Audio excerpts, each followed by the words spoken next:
అవకాశం ఉంది, ఆ ప్రమాదం కూడా ఉంది. కనుక గురువు అనేటువంటి వాడికి జ్ఞానం ఉండాలి.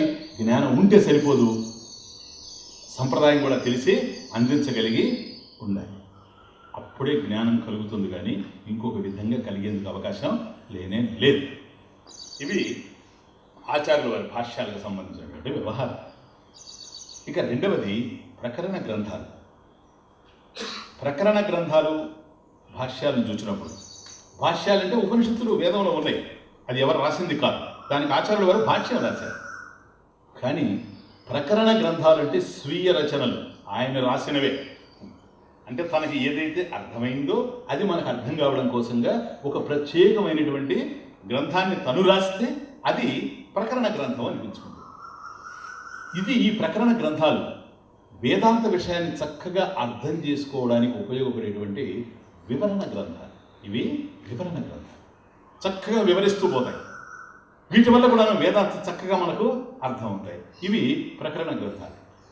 ఆచార్యుల వారు భాష్యాలు, వేదానికి భాష్యం, మన ఉపనిషత్తులకు భాష్యం రాయడమే కాకుండా, ప్రస్థానత్రయ భాష్యమే కాకుండా ప్రకరణ గ్రంథాలు చాలా రచించారు.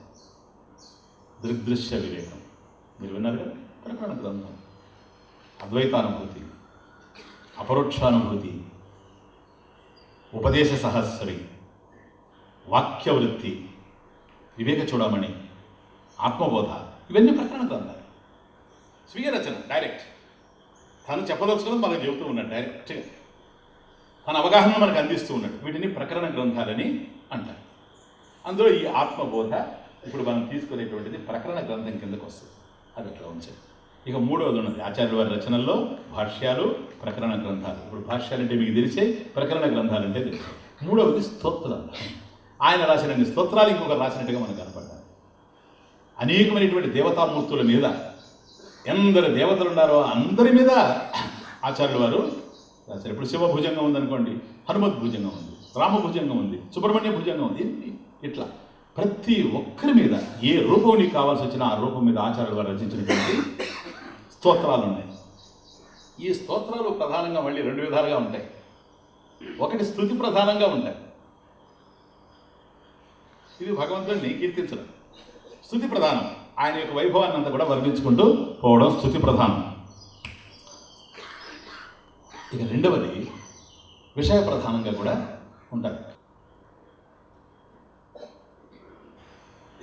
స్తుతిస్తూ ఉన్నట్లే ఉంటుంది. దక్షిణామూర్త ఏ నమః అన్నప్పుడు దక్షిణామూర్తి నమస్కారం అని స్తుతి. కానీ విషయ ప్రధానంగా ఉంటుంది దక్షిణామూర్తి స్తోత్రం, మీకు తెలుసు. అందువల్లనే 10-15 రోజులు మీకు ఆ 10 శ్లోకాల మీద నేను ఉపన్యాసం చెప్పాను, విషయ ప్రధానంగా. కనుక కొన్ని స్తుతి ప్రధానంగా ఉంటాయి, కొన్ని విషయ ప్రధానంగా ఉంటాయి. ఇప్పుడు ఉదాహరణకి శివానంద లహరి అనుకోండి. శ్రీశైలం వచ్చినప్పుడు ఆచార్యుల వారు మల్లికార్జున స్వామిని, బ్రహ్మరామ మల్లికార్జునుని స్తుతిస్తూ శివానంద లహరి రచించారు. అద్భుతమైనటువంటి గ్రంథం. అదంతా శివుడి మీద ప్రార్థనలుగానే ఉంటాయి, కానీ వేదాంత సారమంతా కూడాను అందులో నిండిపోయి ఉంటుంది. దాని మీద కూడా నేను వ్యాఖ్యానం రచించాను. కాబట్టి శివానంద లహరి, ఆనంద లహరి, సౌందర్య లహరి, కనకధారా స్తోత్రం, అన్నపూర్ణ స్తోత్రం, దక్షిణామూర్తి స్తోత్రం, ప్రాతస్మరణ స్తోత్రం, విజ్ఞాన నౌక, నిర్వాణ షట్కం, దశశ్లోకి, ఇవన్నీ కూడాను ఒక విధంగా మనకు ప్రార్థనలు చేస్తున్నట్టుంటే విషయంలో కనుక వెళ్ళామంటే అద్భుతం. ఇప్పుడు ఏకశ్లోకి ఉంది, ఒకే శ్లోకం. దాని మీద కూడా మీకు ఒక ఉపన్యాసం చెప్పాను, 3 ఉపన్యాసాలు ఒక్క శ్లోకం మీద. ఇవన్నీ కూడా ఆచార్యులు రచించినటువంటి స్తోత్రాలు. అవి విషయ ప్రధానంగా ఉండొచ్చు, స్తుతి ప్రధానంగా ఉండొచ్చు. కాబట్టి ప్రధానంగా ఇవి భాష్యాలు, ప్రకరణ గ్రంథాలు, స్తోత్రాలు. ఇప్పుడు మనం అధ్యయనం చేసేటువంటి గ్రంథం ప్రకరణ గ్రంథం. దీని పేరు ఆత్మబోధ. ఆత్మబోధ 2 పదాలు ఉన్నాయి. ఇట్స్ ఎ కాంపౌండ్, సమాసం. ఇది ఆత్మబోధ అనేది సమాసం, ఇట్స్ ఎ కాంపౌండ్. దీన్ని ఆత్మబోధ 2 పదాలతో తెలుస్తుంది ఒక విషయం. ఆత్మబోధ, ఆత్మబోధ, ఆత్మ ఒకటి, బోధ ఒకటి. బోధ అంటే జ్ఞానం, ఆత్మ. దీన్ని 2 రకాలుగా తీసుకోవచ్చు మనం. ఆ కాంపౌండ్ని, ఆ సమాసాన్ని మనం తీసుకునే దాన్ని బట్టి ఆధారపడతారు. సపోజ్ షష్ఠీ తత్పురుష సమాసం కింద తీసుకున్నాం అనుకోండి, దాని అర్థం ఇంకో రకంగా. ఆత్మబోధ ఆత్మనః బోధః ఒకటి, ఇది షష్ఠి. ఆత్మబోధః, ఆత్మనః బోధః, ఆత్మబోధః షష్ఠి. The knowledge of the self, the knowledge of the self అంటే ఆత్మనః బోధః, ఆత్మజ్ఞానము, ఆత్మ యొక్క జ్ఞానము, అది షష్ఠి. యొక్క కింకుని యొక్క లోపల, ఓకే, షష్ఠి. కనుక ఆత్మనః బోధః అంటే ఆత్మజ్ఞానము, ఇది ప్రకరణ కాదు.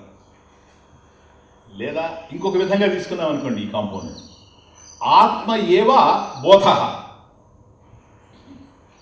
ఆత్మనః బోధః ఒక అర్థం, ఆత్మ ఏవ బోధః. ఆత్మనః బోధః అంటే ఆత్మజ్ఞానం, ఆత్మ యొక్క జ్ఞానం.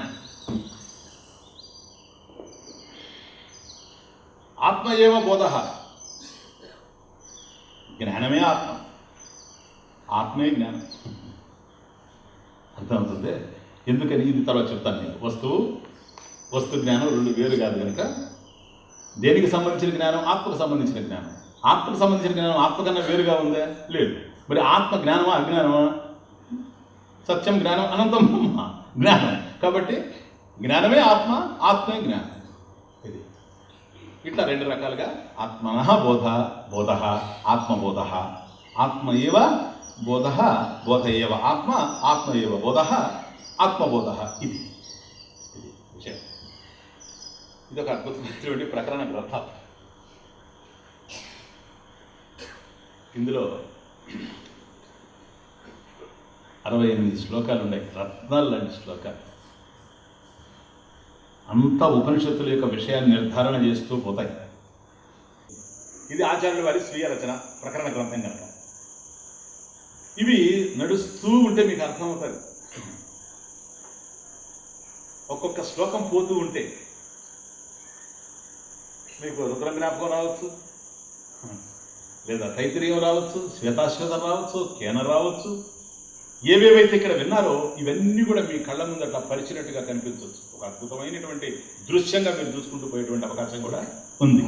దాంతోపాటుగా ఏవేవైతే సందేహాలు మననం సక్రమంగా జరగకపోవడం వల్ల సందేహాలు కనుక పేరుకుపోయి ఉంటే ఆ సందేహ నివృత్తి కూడా సుస్పష్టంగా ఇక్కడ దాన్ని తోసేసేటువంటి అవకాశం ఉంది కనుక, నివృత్తి జరిగేటువంటి అవకాశం ఉంది కనుక సంపూర్ణ వేదాంత అవగాహనకి ఇప్పటి వరకు విన్నదంతా కూడా మళ్ళీ ఒక్కసారి సమన్వయం చేసుకోవడానికి ఇది ఒక అద్భుతమైనటువంటి గ్రంథమని అభిప్రాయపడి ఈ ఆత్మబోధ అనేటువంటి దాన్ని బోధించడానికి నేను నిర్ణయించుకున్నాను. ఆత్మబోధ, ప్లీజ్. ఆత్మ ఉన్నదే, ఆత్మ ఉన్నది, క్రొత్తగా రావాల్సింది మాత్రం కాదు. కాకపోతే ఆత్మ ఏమిటో మనకు తెలియడం లేదు. మనకు తెలియనంత మాత్రాన లేనిది కాదు, ఉన్నదే తెలియడం లేదు. అలా తెలియకపోవడం ఏమిటో అది అజ్ఞానం. ఆత్మకు సంబంధించిన అజ్ఞానం. ఇప్పుడు మన దగ్గర ఆత్మ బోధ కాదు ఉండేది, ఆత్మ అబోధ, ఆత్మ అజ్ఞానం ఉంది. కాబట్టి అజ్ఞానం ఎప్పుడైతే ఉందో ఇది జ్ఞానం వల్ల పోతుంది. కనుక జ్ఞానం కనుక కలిగితే ఇప్పుడు అజ్ఞానం ఎప్పుడైతే ఉందో ఉన్నది ఉన్నట్లుగా తెలియడం లేదు. జ్ఞానం అజ్ఞానాన్ని పోగొడుతుంది, నివృత్తి చేస్తుంది. అప్పుడు ఉన్నది ఉన్నట్లుగా తెలుస్తుంది. ఏమిటది? ఆత్మ. అది ఆత్మ ఇది అని తెలియడం తర్వాత దాన్ని సిద్ధించుకోవడం జరుగుతుంది. విషయం తెలియనంత వరకు అది ఏమిటో అదే ఇది అంటే దాన్ని సిద్ధించుకోవడం జరుగుతుంది. అలా ఆత్మను సిద్ధించుకోవడం ఏదైతే ఉందో ఇది మోక్షం. కాబట్టి మోక్షం కూడా ఉన్నదే కదా, మోక్షం కూడా ఉన్నది. ఆత్మ జ్ఞానమే మోక్షం, ఇంకోటి. కాబట్టి ఆత్మ ఉంది, ఆత్మజ్ఞానం. మోక్షం ఉంది అంటే ఏమిటి మోక్షం? దానికి సంబంధించిన జ్ఞానం కూడా ఉంది. ఇది తమాషా. ఏదైనా ఒకటి ఉంటే బాగా అర్థం చేసుకోండి, దానికి సంబంధించిన జ్ఞానం ఉంటుంది. ఆ జ్ఞానాన్ని బట్టి ఇది ఫలానిది అని తెలుసుకుంటాం మనం. దీన్ని వస్తుతంత్రం అంటారు. టెక్నికల్ వర్డ్ శాస్త్రంలో వస్తుతంత్రం అంటే యథా వస్తు తదా జ్ఞానం ఇది. వస్తువు ఎలాంటిదో దాని జ్ఞానం అలాంటిది.